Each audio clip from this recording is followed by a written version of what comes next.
They have all new leadership and they're fighting like cats and dogs. Iran has fired at vessels in the Strait of Hormuz. This comes as the United States extends a ceasefire. President Donald Trump says he made that decision because Iran's regime appears fractured. He says he wants to give Tehran time to deliver a unified response. But as important as those developments are, the main question now is simple. Who is calling the shots in Tehran? Has anything changed? Then there are the people of Iran, 100 days after the January 8th and 9th massacre, when tens of thousands were killed. Who speaks for them? Veteran journalist Eli Lake, he's host of the Breaking History podcast, joins us to discuss that and much more. If I was, Vice President Vance, I would say that our priority, of course, we care about the nuclear is a very important issue and we have to wrap that up. But I think the first thing I'd say is, you need to turn back on the internet if you're going to get these financial lifeline. You need to release political prisoners, and there are tens of thousands. China is also making moves. Leader Xi Jinping has called Saudi Crown Prince Mohammed bin Salman. He publicly urged a peaceful reopening of the Strait of Hormuz. That matters. Beijing is showing pressure. So, does the real reckoning of Operation Epic Fury begin with China? Zineb Reboui joins us next. She is a research fellow at the Hudson Institute. She specializes in Chinese and Russian involvement in the Middle East. That call actually revealed how China does not really have enough leverage to press the Islamic Republic, but also that it is dependent on U.S. positions right now in the Strait.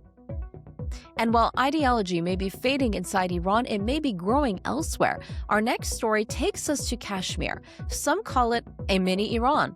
Iran International's Shervin Shahrestani joins us with a major investigation. He reveals what he uncovered about the Iranian regime's influence operation in India. The subsequent donations to the Islamic Republic embassy in New Delhi from Indians, from anything from jewelry to cryptocurrency to checks. I'm Negar Moshahedi, and this is Eye for Iran. Free press journalist Eli Lake joins us now. Eli, I'm a big fan of your work. Thank you so much for being here. Thank you, and I'm a big fan of yours and everything Iran International is doing. It is really great stuff, getting stuff from the inside. When the internet is down, it's like we all depend on it, so it's terrific. That means a lot. Yeah. Eli, there's so much confusion right now. The Strait of Hormuz, one moment it's open, the next moment it's under threat. There's a ceasefire, there's not a ceasefire. Iran's own messaging is very contradictory. You could say the same thing about the U.S. What is really happening? I think that the Iranians would like to make up for their losses in a war through the negotiations. That is traditionally their pattern. I'm sure you've heard the almost cliche at this point that the Islamic Republic has never won a war and they've never lost a negotiation. So they are terrific at playing for time. They're great at almost kind of getting American or Western negotiators to negotiate with themselves. So that you have people who are supposed to be the envoys who are representing the United States in talks, and the Iranians have an incredible, this regime, I should say, not the Iranian people, but have an incredible ability to kind of make people who are supposed to be representing the United States or people who are the analysts in, the think tanks in Washington or, doing kind of the work of foreign policy in the nation's capital to just rule things off the table because the Iranians would never go for it. That's how we got this ridiculous notion that the Iranians have a right to enrich uranium or that they should keep their ill-begotten nuclear facilities from the Obama deal. It's just, they just convince you this is such a red line, we'll never go anywhere. So okay, we accept that. And that's not the point. The point is that they're under enormous economic, I would say political, I would say the word for the current regime, given the recent history, let alone, in my view, the longer history in Iran, is that they have facing a legitimation crisis. There's not a legitimate government. Iranian people keep coming into the streets to express how furious they are at the people who purport to rule them, that steal from them, that shoot live ammunition at them when they protest, that jail them, that do terrible kinds of things. And so In my view, their backs are against the wall, and these negotiations they hope are going to be a lifeline. But they don't realize that I think President Trump loves the bargaining too. And I just think that I think it was a pretty brilliant move. What he did was he said, if you're going to close the Strait of Hormuz to my stuff and our allies, then we're just going to close the Strait of Hormuz to everything for you. And now they are in, I think, a real pickle. So So then, Eli, what is all of this? I mean, if we know this and we're talking about this, I'm sure that the folks in the Trump administration know this. What's the point then? Why give them that time? well, I mean, I think there's a couple of things. I mean, one is that it's not true. There are legitimate military targets that can be hit. I would say it would be a real disaster if Trump hit the power plants that provide electricity for the major cities. So that hurts the Iranian people more than it hurts the regime.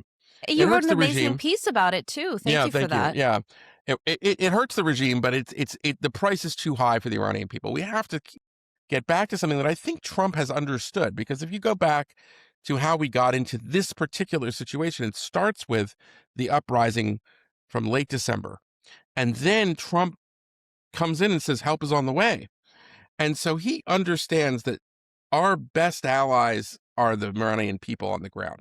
So that I think that we just have to focus our policy towards that. Now, my view, and I'm not speaking for the administration, but if I was the national security advisor, if I was, Vice President Vance, I would say that our priority, of course, we care about the nuclear is a very important issue and we have to wrap that up. But I think the first thing I'd say is, you need to turn back on the internet if you're going to get these financial lifeline. You need to release political prisoners. And there are tens of thousands that have been arrested between both wars. And then I would say you have to stop the executions. Now it looks like they've halted them, and I hope they continue to halt them. And that's that's Well, what we they saw. had not. Yeah, I mean, it depends. They executed somebody just the other day who was accused yeah. of being a spy for But Trump Israel. announced something yesterday, right? He announced, thank you. Yeah, so there's some confusion still about Mhm. the fate of those women, and that possibly one of them may have been set to execute, maybe the others weren't. So there's still a little bit confusion in terms of that. But nevertheless, it shows that his words do have power, and this with the U.S. having leverage, something can still be done. So why is human rights? Why are the people of Iran, who are the biggest assets for the Americans and for Israel, to not include that in terms of bargaining and negotiations? Well, you're preaching to the choir, but the Yeah. argument that they would make is that it's complicated enough to do a deal that covers the missiles and the proxies and the nuclear, that it would just be too much work and it would be too much of an ask. And my view is that should be the first thing we ask for. In fact, if it was up to me, I would say the price of you getting to negotiate and getting a ceasefire would be these three basic things. I mean, you can't, I'm realistic. I want a color revolution in Iran. I want the Iranian people to take their country back. I don't think they're a legitimate government. But if you are going to have a negotiation, and there is benefits to the world economy, if you could get an agreement for them to actually open the Strait of Hormuz, that would be good. But if they're not going to do that, or they're going to play games, then it's better to endure the pain right now and then be in a situation where we're constantly going to be having them play this card. And by the way, Iranians, I'm not sure they understand this, but the regime should know the Strait of Hormuz is a depreciating asset, which is that if somehow this conflict ends where they are charging a toll, or they, can threaten all of the international shipping, two things are going to happen. One is that the Saudis and others are going to find alternative routes to get their oil to market. So it's going to be less important. And the second thing that's going to happen is that lots of other countries are going to now have lots of skin in the game, lots of financial and economic interest to make sure that the strait is open. So you're probably going to see, the U.S. would maybe lead it, but you would see like an international naval effort to make sure that the Iranians couldn't do that. And so what they're doing is they're alienating the world in a lot of ways. And then finally, I saw today Trump mentioned that there was small, fast boats that were maybe going to be dropping more mines. That's suicide for the Iranians, because I think if you're China, which is their most important ally, you're like, you can't drop mines in the Strait of Hormuz and shut that place down for 4 or 5 months. That destroys China's economy. So if Iran does that, they're not just holding, it's not just bad for Donald Trump. In fact, it's actually better for America because we have our own energy. It's really bad for its most important ally, China. So they're really, there's a line I love from the late Charlie Murphy, from the Chappelle Show. He says certain people are habitual line steppers. That's the Iranian regime. They're habitually stepping over the line. So if it's true that they're doing that, then that's a huge problem, and that's not going to go well for them. I mean, so I just think that there's a real problem. The other thing is this: the internet's not back on. At a certain point, we're gonna hear from much more from the Iranian people, not just Iran International, and I think we're gonna get a much better picture. And I think that between these two wars, the June war and this war, I think what we've seen is such a loss of face. We've seen such a loss of status and stature. The nuclear project for the Islamic Republic, and Khamenei in particular, was everything. It was so important. It was there was identity almost. It was their national pride. Yeah. And then to have it in rubble and ash, at the hands of the great and little Satan, that's the kind of thing that I think I would hope would force a reckoning for the henchmen and thugs that are remaining in that regime. Maybe God I'm is not sure on it their is. side. You know, even with Yeah. some discussions going on that you hear within their own system, there are Yes. people who are wondering, well, what is this really doing for us?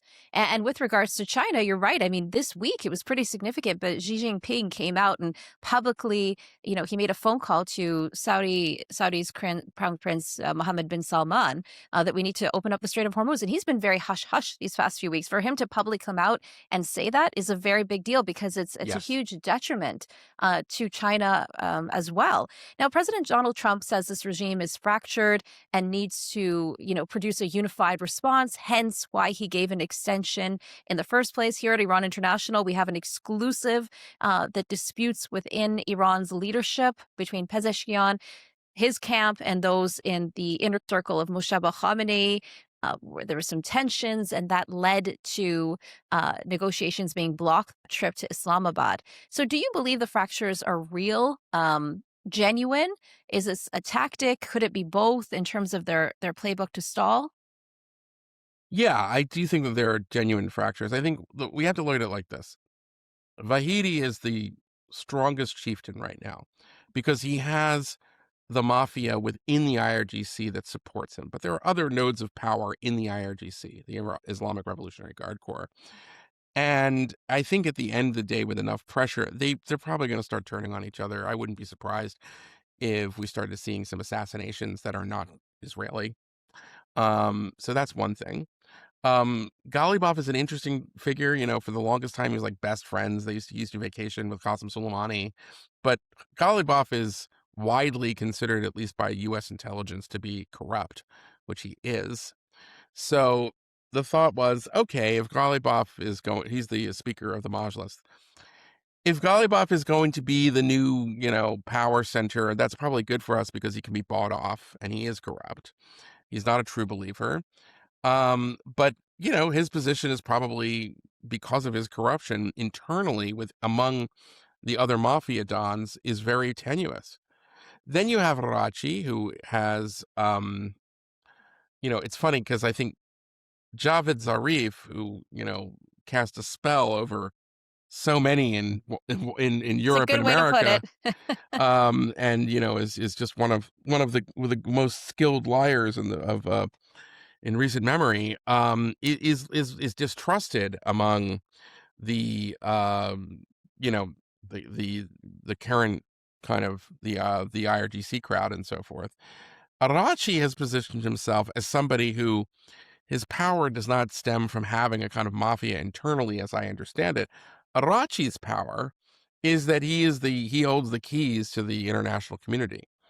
and ultimately what they desperately need, which is sanctions relief and unfrozen assets. So the idea that Arachi kind of has positioned himself, even though he was the deputy to Javad Zarif, I think he's positioned himself as somebody who is like, I've learned from his lessons and I'm going to drive a very hard bargain, with these heathens. Um, but they're all, I hate when people say moderates and hardliners. Me too. They're just all Welcome to the club. dirtbags. Yeah, they're all scumbags, and it really is a problem because it's journalistic shorthand. Even I don't write headlines. Sometimes I have headlines with like the hardliners or whatever, and I cringe because that erases the recent history of the Islamic Republic. There was a reform movement. That reform movement has proved they were powerless, and they were purged, imprisoned. Some were shot and killed. Some were disappeared. So there are no moderates. There are no people who like want to make Iran great again left in the Iranian political elite at this point. What we're talking about are, it's like the Berias and the Stalins. These are the people left are the worst of the worst.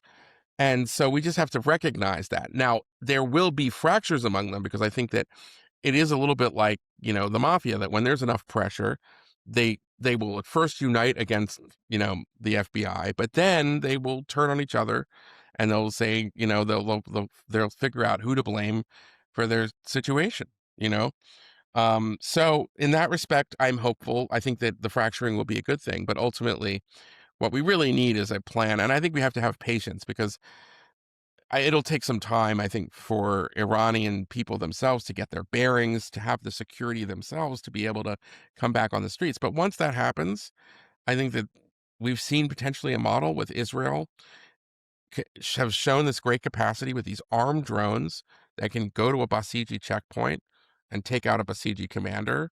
So that, to me, is the kind of thing that reverses the balance of fear. And what we really want to do is we want to get to the point where the people no longer fear the regime and they feel comfortable marching to the Majlis, declaring it, taking over, getting it on international media. That's what we want. And then, that's what we want. We want a color revolution. So How can we get to that point? Because a lot of those, like you mentioned, striking at the Basij headquarters, that stopped somewhere around kind of the end of March. And now we're hearing news of potentially, like you said, hitting energy and infrastructure that, yes, would hurt the regime, but ultimately would, the civilians would pay well, I think we have to the distinguish. highest price. I think Yeah. some of the energy stuff, it depends on what it is. I'm less worried about the energy than I am. It's the power stations. We don't want that. Electricity, yeah. Electricity. So you don't want that. But to get back to your question, what you need is a couple things. I mean, there was I forget the name of it. It was it wasn't Iran International. It was one of the networks of Iranian in the Iranian diaspora, but they have call-ins from inside the country. This was before the war, if you remember. Oh, okay. There was a woman who called in who I thought this was credible. I mean, you can't verify it journalistically, but it was sent around everywhere, and she was in near hysterics because she said, my father's an IRGC commander. You remember That was so this, right? powerful. Oh my So gosh. powerful, right? If that was fake, she should get an Oscar because that was Well, I don't such think. a I mean, my powerful point is, I think that's conversation. real based I on think it's real too. my study of these kind of movements, which is to Yeah. say, I think the way that you topple the regime is at the dinner table of the IRGC commander, of the Basij mid-level officers, because they have wives, they have a wife, they have children, they have relatives and brothers and other Iranians who are there, who are related. By the way, this isn't new. I don't know, you probably remember this. In 2009, like more like 1 million Iranians got into the streets to protest the stolen election that gave Ahmadinejad a second term. Among the people who were arrested were like the children of Rafsanjani, who was, former president. Among the people who were arrested were the, Tehran elites, the children of the Tehran elites. So I think that's where it comes from, is that there's a point at which you have so much anger that it's tearing families apart. Yeah. So that's one pressure point.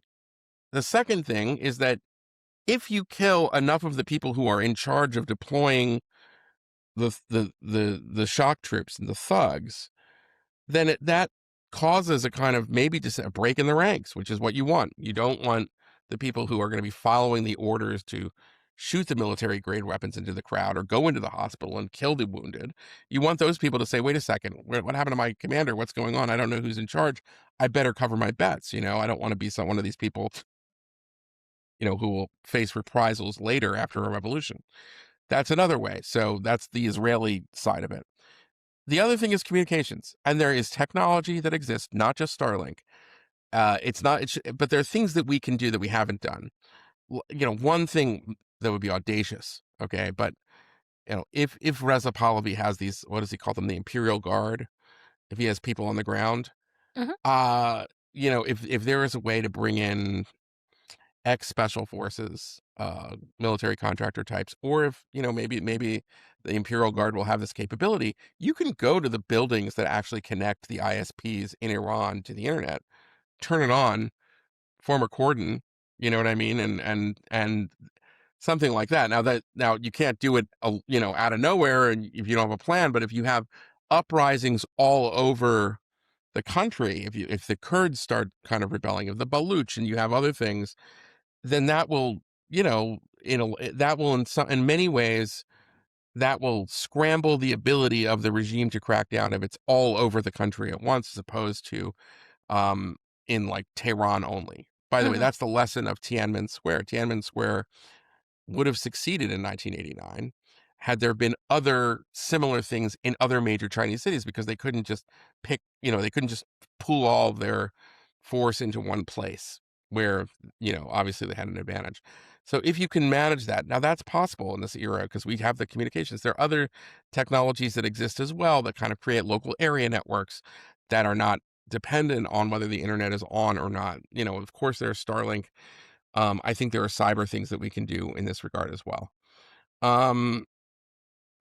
I think another part of it is through coercive diplomacy. I mean, I recommended in my thing that, you know, you should start with these demands. But I mean, you know, if the Europeans would like to be relevant again, this would be a good area for them if they want to, you know, think about kind of how to approach the regime, which desperately needs cash and all kinds of things.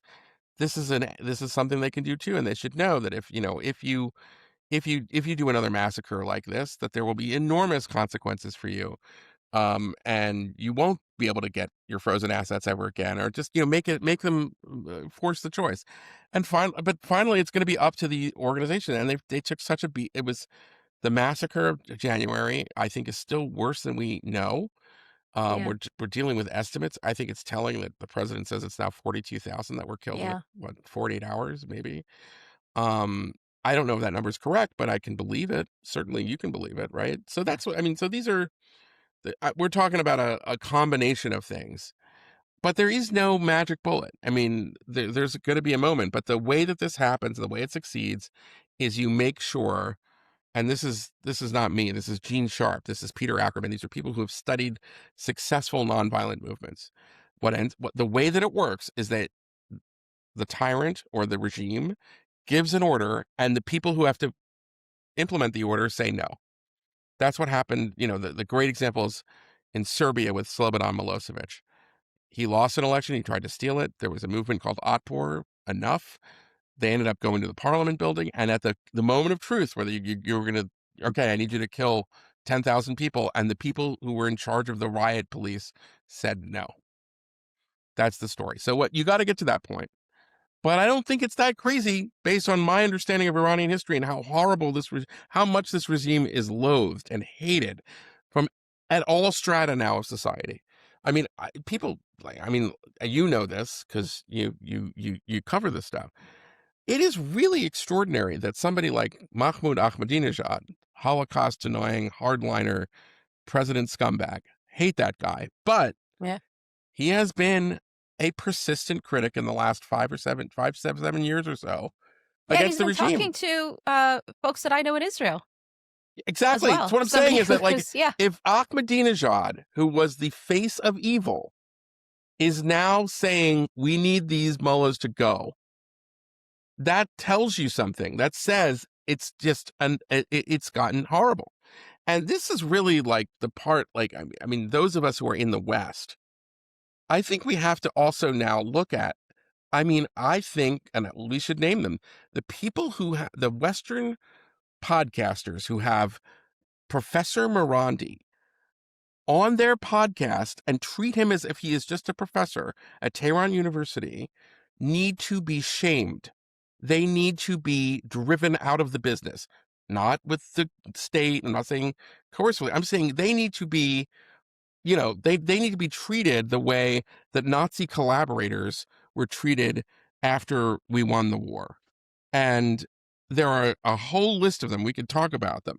But I mean, people who are on the left, Brianna Joy Gray, Katie Halper, Max Blumenthal, these people are the equivalent of Nazi collaborators in the way that they have approached it, the way that they have elevated the spokesman.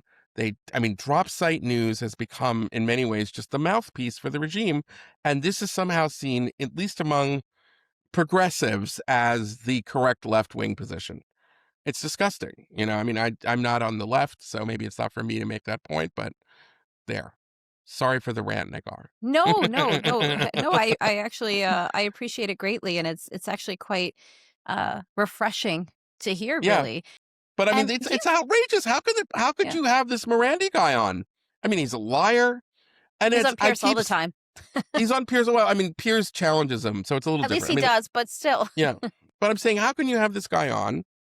And then, I mean, does anybody say, why is it you're the only Iranian who has an internet connection? What's up with that, Professor? Why do you think that is? What did Adolshi say? Because I'm the voice of the Iranian people. When he was asked that question. Yeah. It was absolutely ridiculous. So how do you see kind of this next phase, as you said, if it were to be successful? Do you see more kind of, like you mentioned, psychological operations? Would that be covert? Because, and we can talk about your podcast series that you did on, the history of Iran. And you spoke to Ruel Margarek, who's with the FDD now. He's a former CIA operative. I spoke with him a few months ago before the January uprisings. And he told me some things that still, really, I look back and I think about what he said. And he said to me, regime change will happen, or regimes will collapse when they either lose the will or the ability to fight. And he also told me that he had conversations with former KGB officers, and he asked him, what was that, that moment for you where you knew this is the end? And they said it was that moment where we knew we couldn't lie to our children anymore. When you talked about, this has to come from the dinner table and how important that is. How do you do that? Is that covert? Well, it's the Iranian people are going to be the main driver of it. I think that there are things the Israelis can do, that they've shown capabilities that are kind of, there's no historical precedent for, so I'm optimistic, but it's not, it's an unproven theory. I was in Iran once, right before the Iraq War in 2002. I spent like 10 days in Tehran, and I got to talk to the students of that era. This is after the 1999 uprising. This is when this is actually the beginning of the show trials for the aids to Khatami, where you really saw the state going against, what was left of the reform. But one of the things that was really shocking to me, and this is now, again, 2002 is almost 25 years ago, was that the people that I spoke to, they didn't know anything really about Israel, but they thought they liked Israel because the people they hated, which was the regime, hated Israel. And that was 25 years ago. So, I mean, the notion, so there was always this thing, it's like, are you serious? The country that this regime has indoctrinated, 91 million people to hate for almost 50 years is going to come. That sounds crazy, but it's not crazy because they've lost so much legitimacy.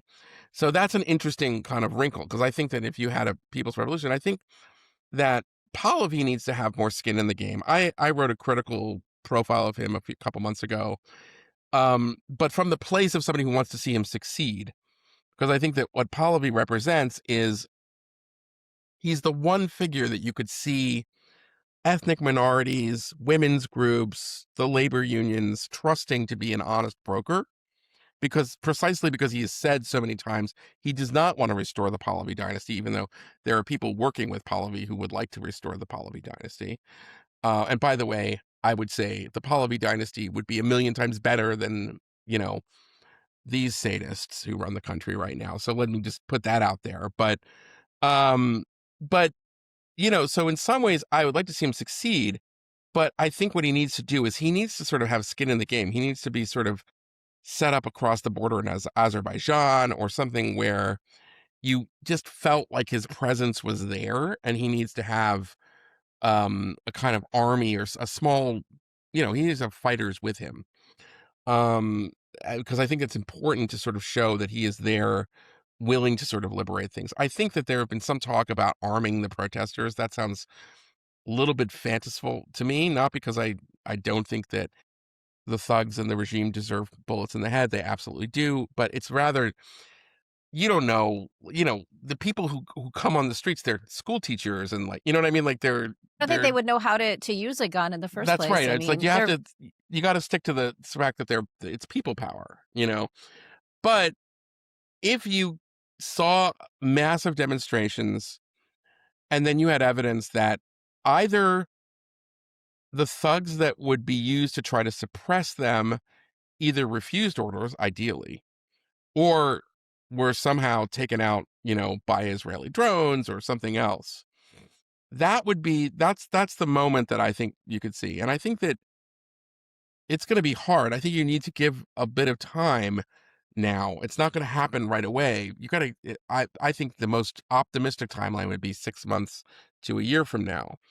But the Iranian people kind of need to recover because of January. I mean, it's just like you need to kind of, lives need to be rebuilt. They haven't had funerals for the most part, right? I mean, so you need to be able to kind of get past that, but then and then, and then at that point, resilient communication is so important. So you need to make sure that you have a strategy to defeat the efforts to shut down the internet. That's really important. But I think that it's ultimately up to the Iranian people. It's not a matter of kind of people plotting in Washington or Jerusalem, figuring out how to do that. And then, maybe somebody, I mean, listen, my eyes are open about everybody in the regime, but somebody like President Pezeshkian, he might be a figure not to lead the next, government or something, but he might be a figure that would defect at this point because he has been so marginalized. He's the one who's saying, like, the economy is going to completely collapse unless we do something right away. Yeah. And, the Revolutionary Guard are just, they're so high on their own supply that they can't understand what he's saying. So the biggest bet right now is for it to collapse we have to think about it like yeah. this: is that look for the public figures that may defect to the side of the people, and and to think of it like the way that the Justice Department thinks about when they go after a huge criminal network. The first ones to defect when it's risky get the best deals. You know what I'm saying? I mean, but you have to be able. So there might be an opportunity there. Again, I know too much about Ghalibaf. I honestly think that Ghalibaf, he is corrupt, but he's also violent and venal. I mean, he's somebody who's done horrible He's a things. hardliner.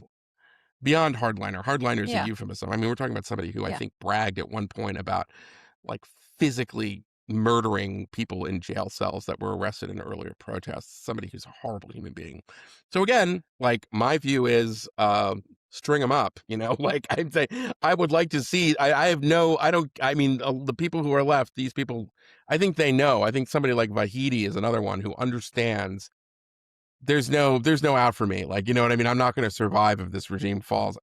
But somebody like Pezeshkian, there might be a chance for him. You see what I'm saying? I mean, there might be a couple other opportunities. I mean, I don't know. Well, Who and knows also they have to also feel an incentive yes, to put down their arms 100%. and to want to go. Like, Right. unfortunately, as much as, on a personal level, one may hate these individuals and that they are corrupt and have, blood on their hands, you have to be pragmatic and realistic too, right? And Yes. so do you think now that, everything that you've been saying, in the back of my head now, I'm wondering, okay, could the negotiations be part of that psychological operations to cause more infighting within the regime? Or I was don't that know a that. genuine I think that might be I don't know if or a genuine maybe outreach? I did write a column saying that Trump, before the negotiations started, was waging psychological warfare, because when he says, I am having a great dialogue with Golibov, Yeah. which he did at one You're point. putting a target on his back. That's what I essentially, wrote. I within the- said, yeah. you're putting a target on the guy's back. I mean, that's poison for him. So there is an element of psychological warfare in just the negotiations themselves. And then weirdly, because we have so militarily degraded not just their nuclear program, but everything else in their entire arms defense industry, they need a deal more than we do. I mean, we need the Strait of Hormuz to be opened, but America doesn't need that as much. So it's like we should always remember they need the deal more than we do. So that's the other thing. That's a new experience for the Iranians regime, because the Obama administration desperately wanted the deal more than they did, and then the Iranian and well, we know Zarif and So much that Rouhani. President Obama was willing to turn a blind eye on what was happening in Syria, Oh God, it's disgusting, isn't it? right? Even I mean, the use of idea that, chemical like, weapons against use his of own chemical people. weapons. I mean, it's awful. Yeah, I agree. And then I mean, I just wrote this column, Nagar, but you're seeing all the old Obama types like Ben Rhodes saying, "Oh, well, the JCPOA, we got that, but the Strait of Hormuz wasn't closed." And I'm like, guys, it's so different. What are you talking about? You legitimized an industrial nuclear program. Trump just took it away in 2 wars. You know what I mean? Between Midnight Hammer and Epic Fury, there's not much of a nuclear program left. So, I mean, you could agree in theory to a right to enrichment. Enriching with what? And by the way, like, I like to say it like this: when the Iranians say, when Arachi says we have a right to enrichment, we'll never give it up. I say, okay, guess what? We have a right to bomb your enrichment facilities. We have a right to stop your enrichment. That's how I look at it anyway. But I mean, listen, that we need to get to the moments where, and I don't think anybody who isn't there can tell you that dynamic, but I know that it's there. And I'll just, if I could leave the program on one point, Nagar, which is why I'm optimistic. If you look at the sweep of Iranian history, an Islamic Republic like this is in many ways an anomaly.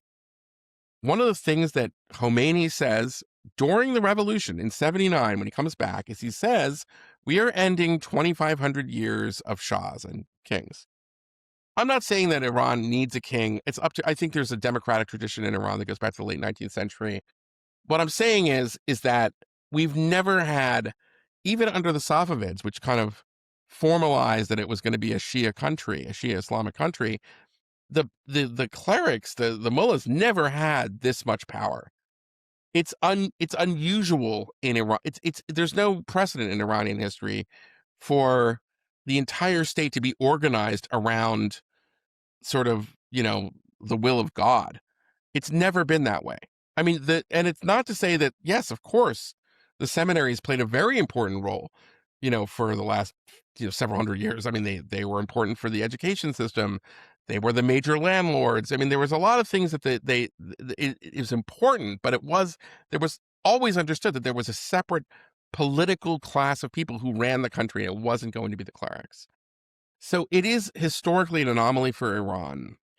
And then you just look at the failure of this regime in every possible way, leaving aside the brutality of its prisons and how it treats women who are improperly wearing hijabs and all of that. Just looking at the economy, the failure of the banks, the potable. I mean, it's incredible to me that Iran would have a drinking water crisis, right? Yeah. That's an extraordinary thing for a country with that many rivers and streams and that much natural wealth in the ground to have this problem. I mean, it's extraordinary. So if you just look at it, it has been a total failure. And Iranians know that. This is not a country that is, created by British diplomats after World War I, like Iraq was. This is a country that has its roots that go back to antiquity. Iran is a proud culture. It's a diverse culture. I always like to say it's not just the Persians. It's it's always been, Iran has always been, that's why the notion of the king of kings, because there have always been multiple kingdoms in Iran, and it's always been a cosmopolitan place. This was one of the legacies of Cyrus the Great, was the idea that he was a fair ruler when he would conquer, other tribes and other nations and stuff. So to me, it's just, I just look at the Iranian people and it's like, you cannot keep these people down. The natural creativity, and that's what this is. And so that's why, by the way, I have such contempt, and I know you do too, for so-called leftists, anti-imperialists, to become the apologists and the spokesmen for Drives me the crazy. people Drives who me are mad. negating the Iranian identity, who are themselves. I mean, this is a regime that is imperialistic. They took over Lebanon. They basically turned Syria into a vassal. They've taken over Yemen. This is what they have a kind of a strategy of conquest.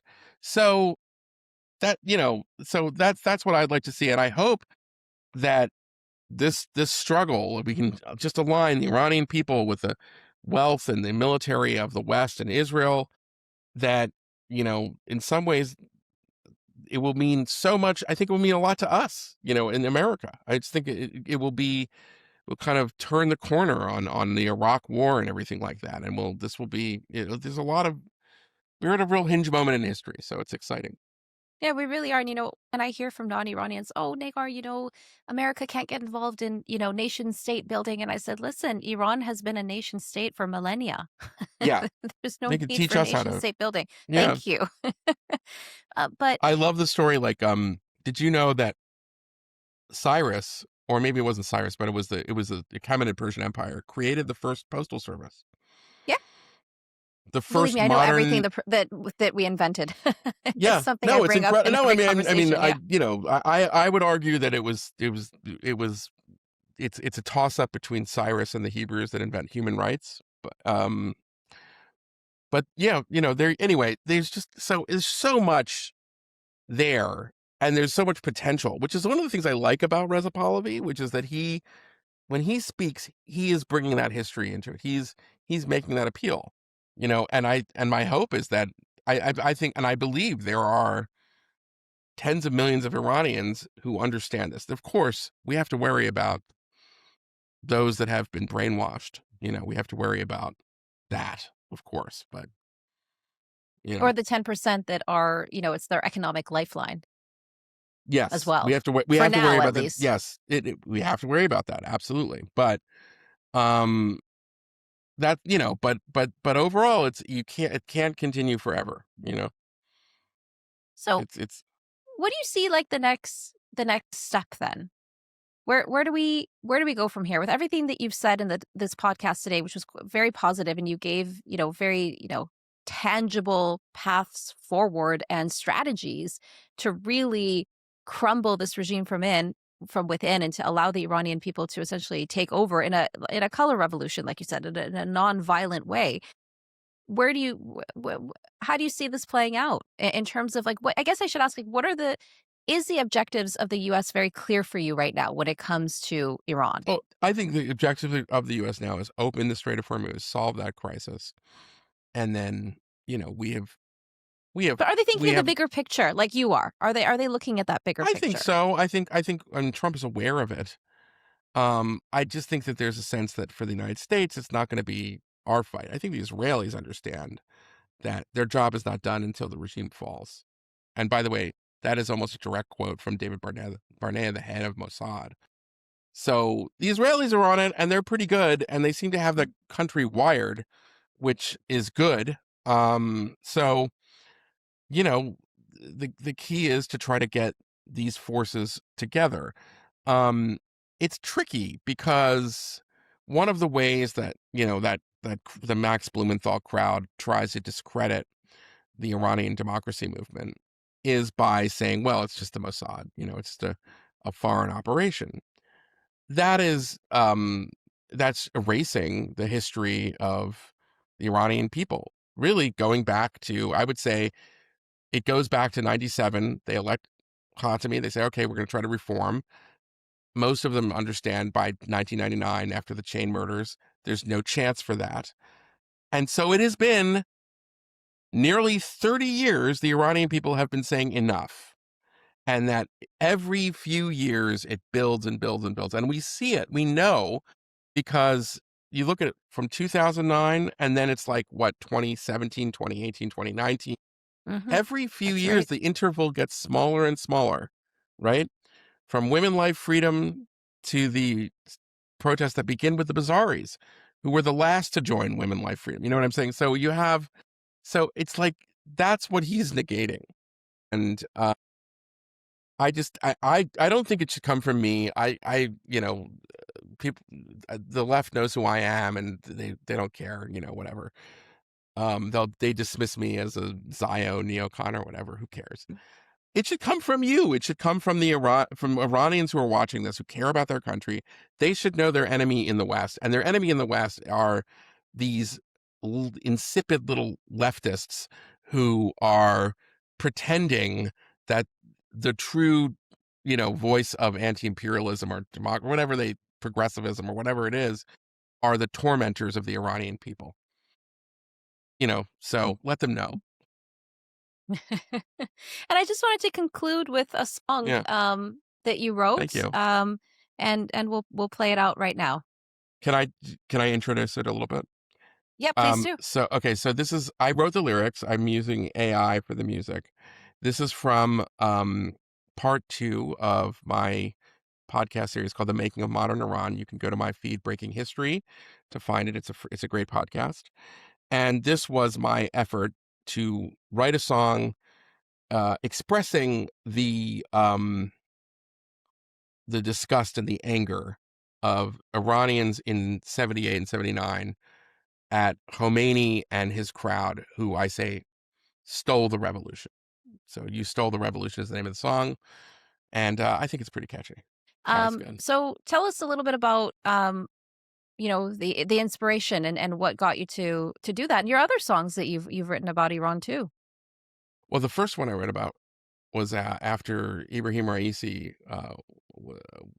his plane crashed, and I wrote a song that imagined. It's called "Welcome Ibrahim, Welcome Honored Ayatollah," and the idea was that he was in hell, and Satan was welcoming this thug to hell. So I wrote a song about that.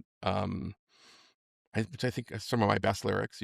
I can figure out a way to maybe post it, or you can post it in the notes, but people might like that one. It would, by the way, apply to Khomeini, who was taken out at the beginning of the war on February 28th. May his memory be a warning. Good way to put.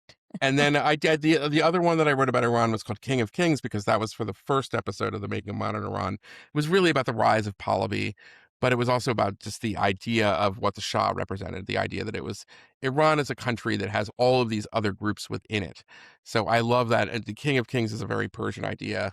I love that concept. And so I just wanted to do a song about, and what I always thought was this kind of, it's kind of an Iranian riddle, as I see it, which is, on the one hand, the Iranian people, have no problem at various points in their history expressing the view that the Shah is illegitimate and that he has to go, he's corrupt, and there's all kinds of ideas that are not just based in Shia Islam, but I think in Iranian culture of justice and like wanting to fight for justice, and the idea that, to right wrongs and the sort of hatred of things that are unfair.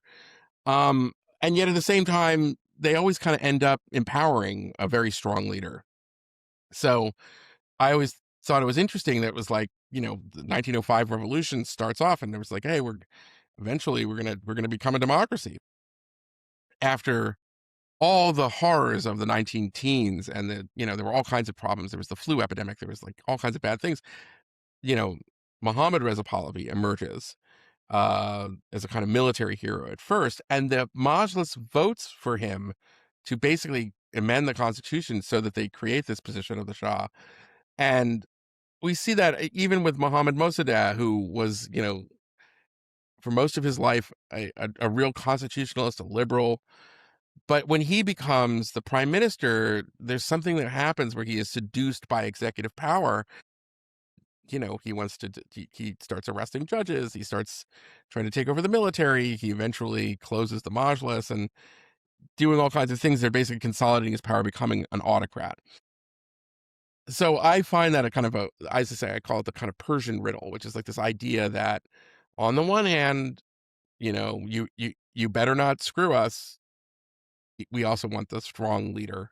We want the Shah. So there you go.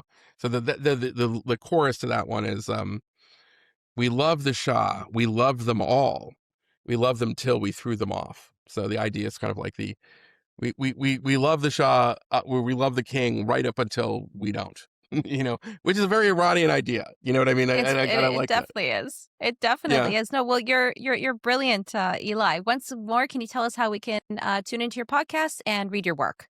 Okay, well, I'm at the Free Press. I'm writing all the time. I'm writing a lot about the Iran war, but I write about all kinds of things. If you go into my archives, and then it's called Breaking History. We haven't done a narrative podcast for a few months, but we are doing interviews. We have some good ones that we've done recently with I don't know if you know, he's a little bit on the left. Aziz, oh God, I'm gonna forget his name. Anyway, Azizi, yeah, he's a friend. Yeah, he's a okay, friend. Azizi, right? Yeah. Okay. At Yale, and I like him because he's a historian, and we talked about the history of Iran's He's sort a of great guy. why the reformers failed. And we've got some other ones coming up that I think will be kind of interesting. People really, and I've also posted on my feed some debates that I've had. I did one with Andrew Sullivan, another one with Robert Wright, where I'm much more on kind of like, I think the war is important. They're against it. The one with Andrew Sullivan is very interesting because Andrew Sullivan, he took the position that killing Khamenei was a war crime, which okay.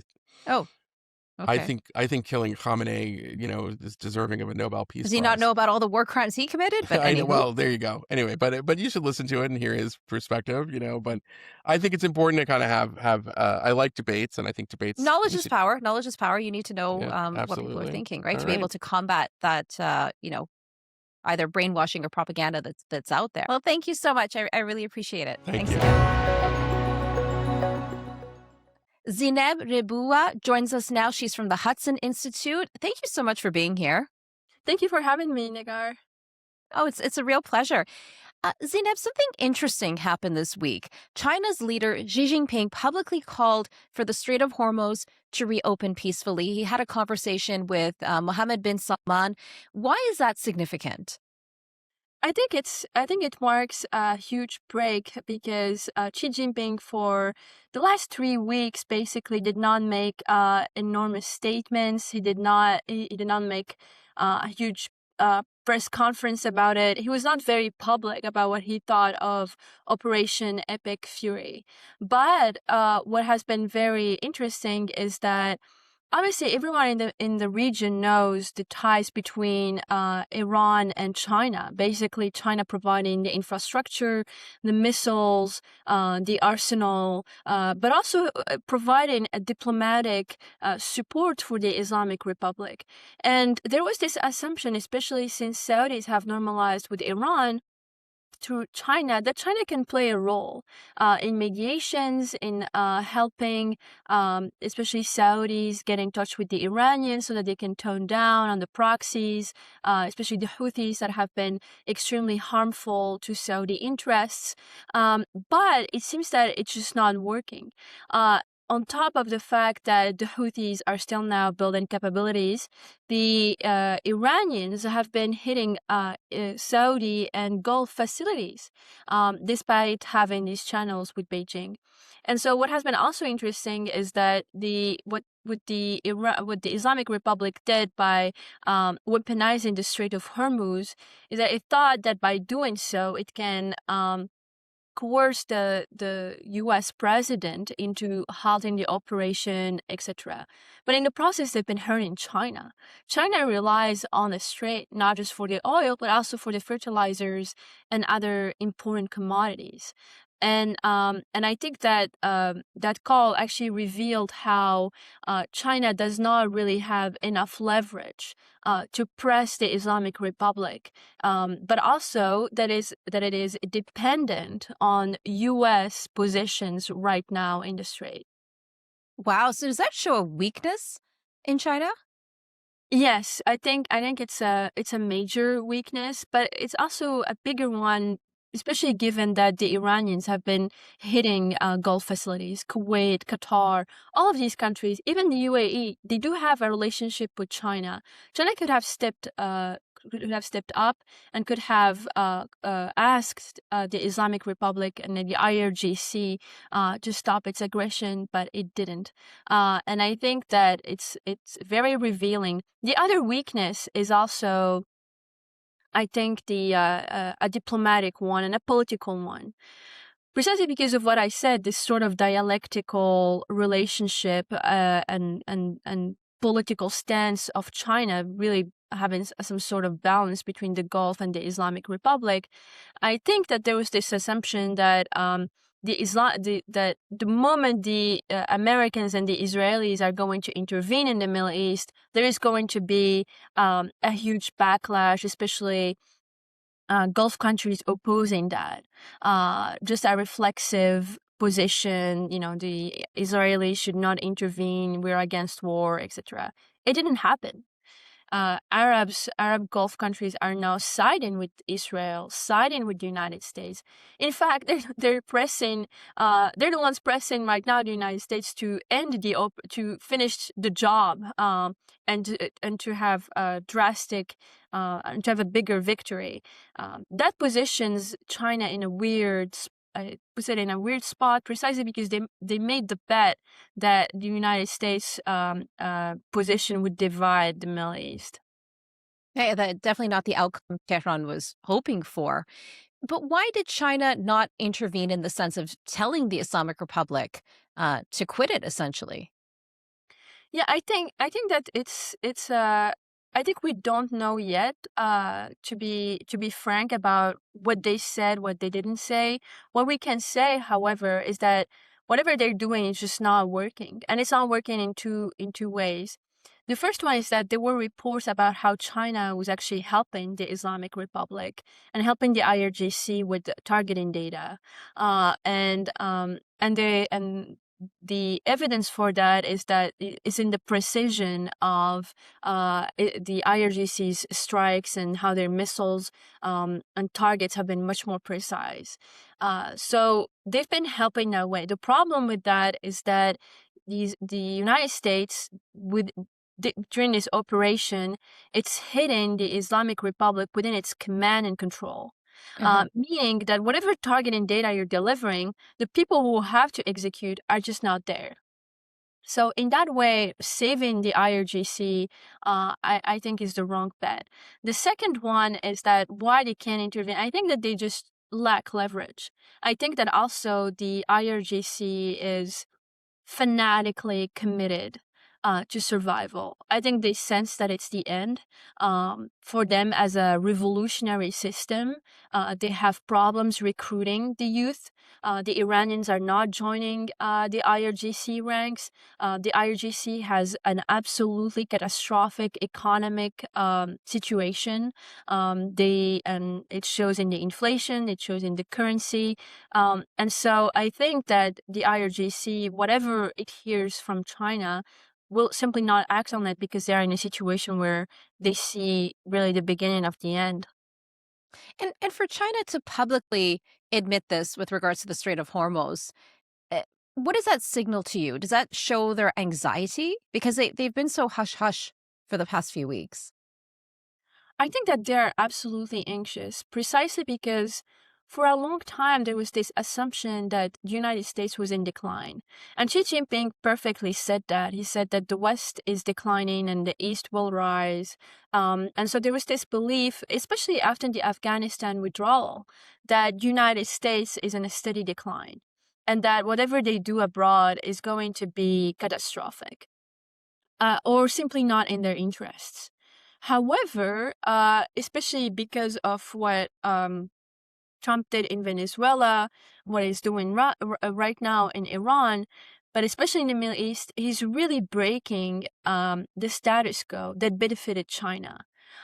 China benefited on three fronts. The first one is really the oil. It's 90% of Iran's oil that goes to China, and it goes with a discount. When we're talking about an economy of scale, it's very significant. They're going to lose that because no matter what is the outcome out of this operation, the Iranians will simply not have the capacity or the ability to sell their oil at a discount given the economic situation. The second thing is that also China benefited from having an aggressor in the region. Being close to a basically terrorist organization with different proxies that China could talk to was a very good arrangement, because through that they could go to U.S. allies, especially Gulf countries, and say that they can solve their problems for them, which is how we got the Saudi-Iran normalization deal. But also, for example, the Chinese were very interested in the Houthis. I think they gave them anti-ship ballistic missiles. And so that arrangement was very good, politically speaking. And finally, I think that the problem with this operation, why they've been also silent, is that they have to come up with a plan. Because the region is going to completely change. They made a bet against Israel, and one can see that, for example, after October 7th, that the Israelis will be so weak with the proxies, with Hamas, with Hezbollah. They will not get. They will not be triumphant, and it shows in how, for example, the stances of China at the UN security level, but also in their condemnations. And I think that they realize very slowly that the Israelis are as good, if not better, at asymmetric warfare than the IRGC and its proxies, and so they will have to change their, I think, assumptions. But that means that they will be conscious of it. There's always, I think, a huge gap between reality and what I think some certain regimes, especially authoritarian ones, wants to be true. So, how much is China set to lose economically, approximately speaking? And strategically speaking, what would this do to the relationship between China and Iran? It seems like China's really, kind of in a predatory relationship with Iran and is using them. And if they're of no use, what's the point of that relationship anymore? Yeah, I think we're going towards that. But also, what the Islamic Republic was useful for China is really also the sanctions evasion laboratory. China was very important for Iran in terms of having front companies in Hong Kong, but also in Dubai and in Turkey and elsewhere. And China was using that so that it could test certain tools to bypass U.S. sanctions. China will look for another actor who can deliver on that front, because that's something they really learned, especially after Putin's invasion of Crimea, and annexation of Crimea, but also of Ukraine, and how the West came with all these sanctions and package that weakened the Russian economy drastically. The Chinese, they have, I think, a better understanding that this is not something you can allow to happen. So you have to come up with new financial channels. They will find perhaps another actor to do that, but it seems that they will struggle, because I think the Trump administration is not just working on Iran. They're also looking at Venezuela. They're looking at Cuba. They're looking at other places to prevent that from happening. And they're also already amassing some gains. For example, there was I think a deal with Indonesia. The Philippines will collaborate much more with the United States. All these things are indicators that the permissive environment that benefited Beijing is basically eroding. So yes, I think that they will definitely look for another actor, but it will be harder.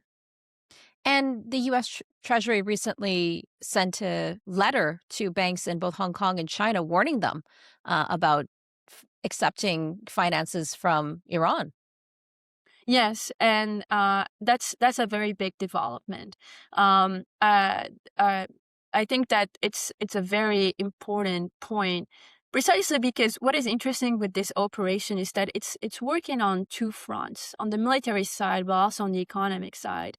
Operation Economic Fury is, I think, very interesting because it just shows the extent to which IRGC has developed immense networks throughout the region so that it can shield itself by making others also part of its project, and also making sure that the risks were distributed.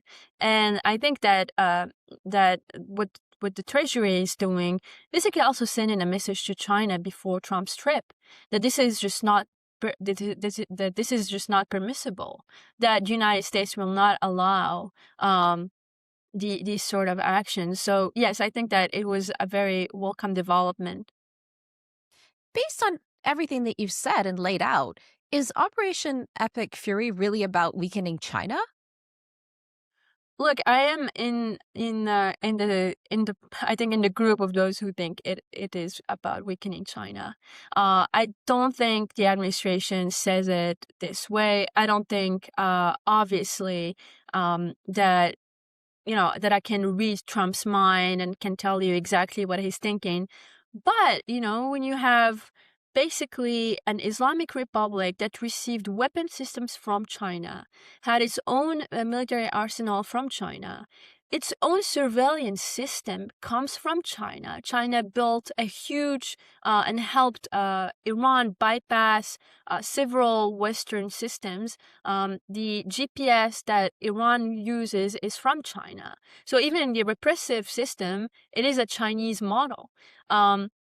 The proxies also benefit China. I mean, the Houthis making sure that the United States stays stuck in the Red Sea. That's a perfect scenario when you're thinking about invading Taiwan. You want the Americans to be trapped in the Middle East.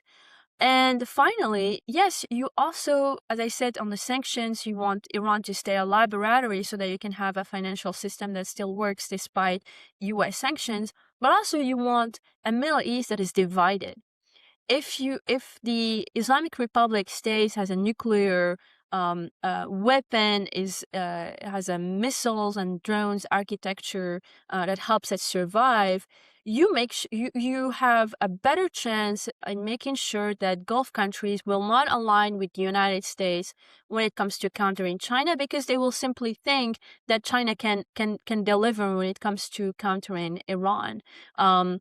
And will not enforce the sanctions, and also will be much more lenient, if not taking a stance at all, despite receiving U.S. aid and military support. So this is a big picture, I believe, but I think it's a very important one. So, if the big picture is about China for the U.S., where does that leave the interests of Israel? And does that mean that the interests of Israel and the United States are one, or could it be divergent at some point? Well, I think that they are completely aligned. I mean, Israel was one of the first victims, basically, of China's built up of Iran's arsenal, and I think that they have a better understanding of China's weapon systems than anyone else, because they had to deal with it with them by looking into the proxies. Also, China has been very aggressive after October 7. It's true they kind of try to change, and also they changed the ambassador. The new ambassador to Israel from China is much more warm and much more welcoming, and he's talking about cultural exchanges between Israel and China. So they are thinking about how to balance it, but the Israelis are not stupid. They're looking at that. They're watching these things, and you can see that because the Japanese right now, they are in talks with the Israelis, the South Koreans as well, and I think that the Israel. The idea that Israel and U.S. objectives are not aligned I think it's very misleading because the empirical evidence is overwhelming in that regard, that As, Israel and the United States benefit from each other. as an analyst who specializes in China's influence or infiltration in the Middle East, what are you looking out for in the coming days and weeks ahead in this front? I'm looking at what are the Gulf countries thinking about China and what are they saying. I've noticed that especially Arab media, they're taking a harsher stance against Iran. They're open about it. That's, I think, unbelievable. I've never heard some former Iraqi cleric saying that the Islamic Republic should vanish. I've never heard that on Arab TV. And now I see that every single day. And I'm sure that the conversation will come to China at some point because of the relationship, the dependency on oil. And I think that the Gulf countries will continue to trade with China. I think that, China is obviously a client, and I don't think that relationship will go away. But what I think is going to happen is a discussion on the security matters, whether the United States is much more of a better and reliable partner, and also about the weapons, the weapon systems that China delivers to these countries, because a lot of these countries started buying, radar system and other systems from China. There will be a discussion around that precisely because the Islamic Republic are using those systems and they're not, some of them are just not working, which is embarrassing. So there's a discussion on that. And you can see that, for example, yesterday there was a post by Elbridge Colby meeting with GCC countries. And so it means that there's a shift more towards the West than towards China. So this is what I'll look I'm very much focused on. But also, I'm interested in seeing what China is doing in Asia. Obviously, I'm not a specialist in those matters, but as you also mentioned, China will always try to either benefit from this information warfare campaign that the United States is losing. And it's interesting to see what they're going to say or do in Malaysia and Philippines and other countries so that they can save face, but also probably dissociate and distance themselves from Iran. I think these things are to look at. That's fascinating. Seems like a lot of remarkable changes that are happening. Well, thank you so much, Zainab. I really enjoyed our conversation. Thank you for joining us today on Eye for Iran. Thank you very much, Nagar. My pleasure. My colleague Shervin Shahrestani joins us now. It's great to have you here on our 100th episode of Eye for Iran, Shervin John. I'm honored to be on this podcast. I was with you almost every step of this project, this podcast, and to be here featured for the 100th episode is it means a lot. Yeah, so thank It means you. a lot to me too. It's an honor for me, Shervin, and I love your new piece. You worked on a fascinating investigation. It's a 2-part series that you can find online at IranIntl.com/en, and it's looking into Kashmir and Iranian regime influence there. First, tell us what it's all about and what you found.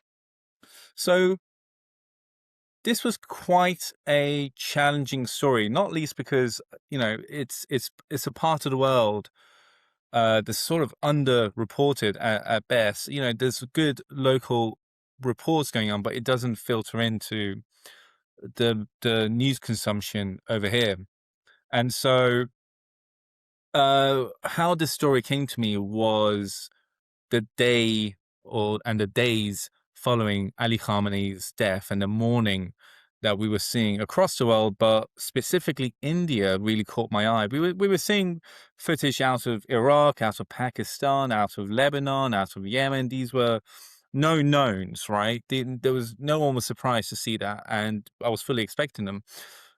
What we saw out of India, across India, of the outpouring of grief, real grief, not just political, showpiecing, real grief, to the slogans of revenge and avenging his death, against Israel and US in terms of mainly Israel in terms of the support and the marches and the subsequent donations to the Islamic Republic embassy in New Delhi from Indians, from anything from jewelry to cryptocurrency to checks.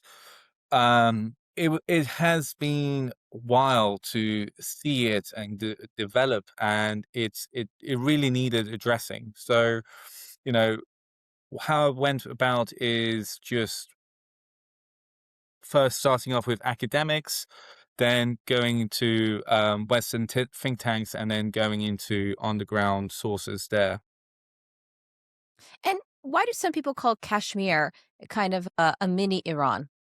It's a moniker that's lasted for hundreds of years. It's really traces its origins to, this cultural spread of Iranian influence across Asia. So, Farsi was spoken in Istanbul by the Ottoman Empire. It was spoken by the Mughal Empire. It was spoken, all the way down to Damascus at some points. Probably not formally in official positions, but it was a lingua franca of not just Middle East, of like Western and Central Asia. So, and I think for a lot of Iranians, they do forget that, not because it's a point of history that isn't easily accessible or remembered. It's simply because of how bad it's been for the past 100 years to forget how important Iranian civilization, culture, language was across a big swathe of the world. So with that, in Kashmir, you really have this non-Iranian local population who look towards Iran, and it's a fascinating part of the world that I really hope one day I can go and see for myself. But it really does again show that Iran's influence, not Islamic Republic, Iran's influence is much more widespread than sometimes we Iranians take granted for. Yeah. Like I was just on a personal level, very surprised to learn that right now the official anthem for Pakistan is actually in Farsi. Even That's though a right. lot of them don't speak Farsi, they still sing their national anthem in Farsi, which is quite amazing and really shows you that legacy. Now, going back to Ali Khamenei and when he was eliminated, videos were surfacing online, like you mentioned, scenes of mourning coming out of Kashmir, scenes of celebration coming out of Iran itself. So quite a striking image. Talk to me about how striking those images were and your initial reaction, how that set you on this path of the investigation. So for me, what it really boiled down to was this a genuine display? Was it Hmm. orchestrated? It's very easy to be cynical when you see these things, to say, oh, they're getting paid to do this. This is an action that has an ulterior motive.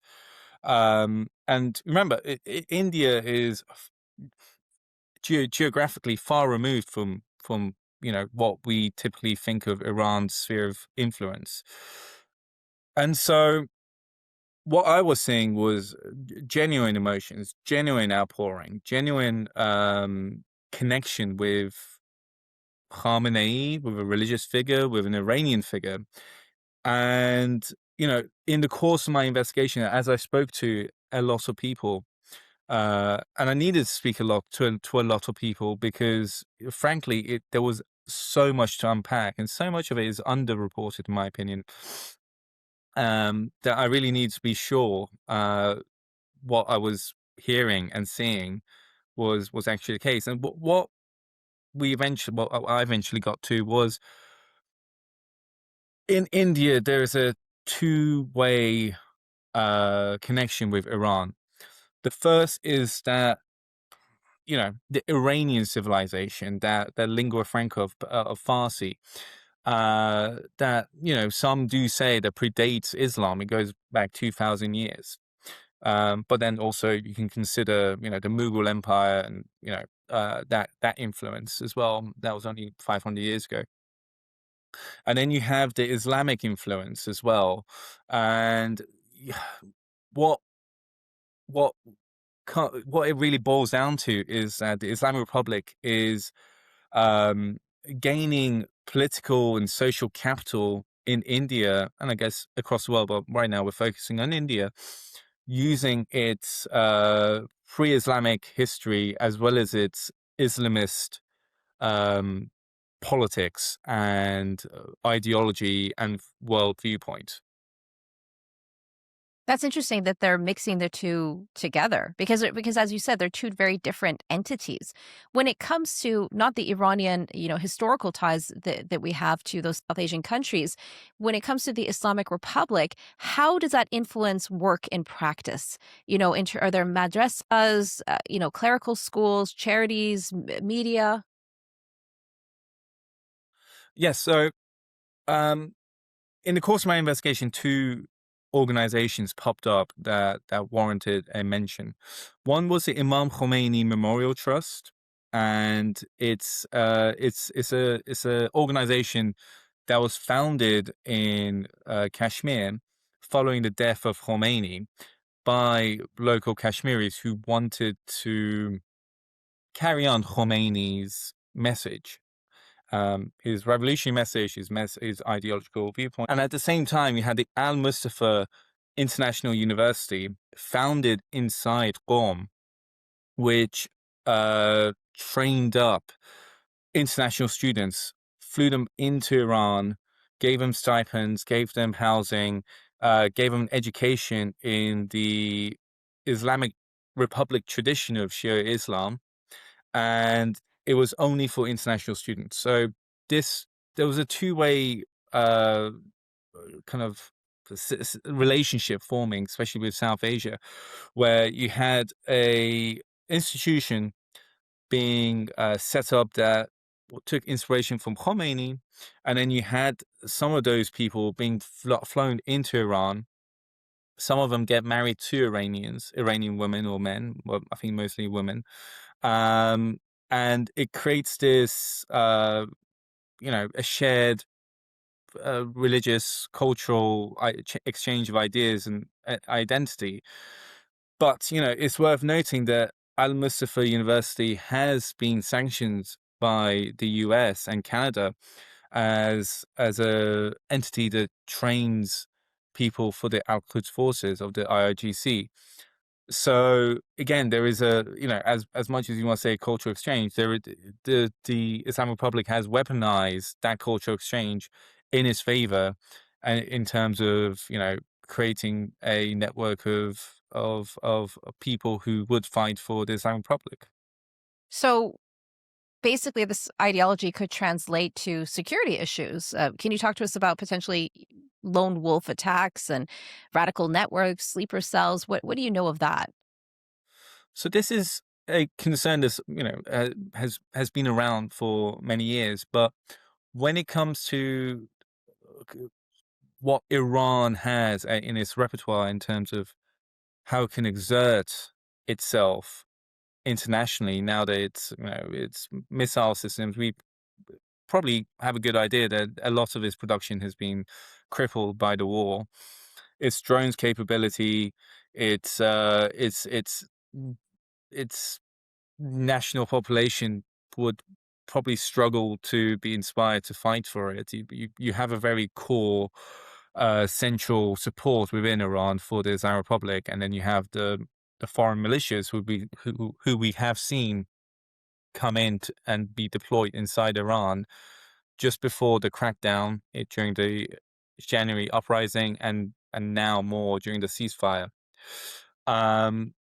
So then it goes down to how can you use a network of non-violent people to work for your interests, and that then we come to the lone wolf scenario. Now, one of the analysts I spoke to was incredibly concerned about the lone wolf attacks simply because they are the bigger threat. Now, they might not be as sophisticated as what we traditionally think of as sleeper cell network attack, like, the most famous being Al Qaeda and 9/11. But what we have seen in the past was these, drive-by attacks, the lorry attacks we saw in Germany, uh, you know, one-man stabbing attacks in crowded places.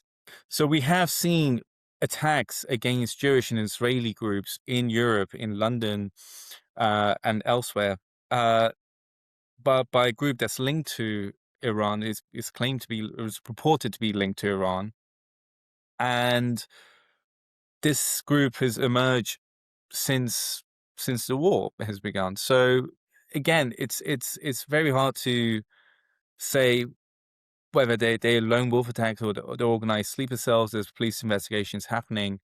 But at the same time, it does show that Iran is leveraging some kind of network is built up to attack Western targets, and this time being focused on Israel and Jewish people.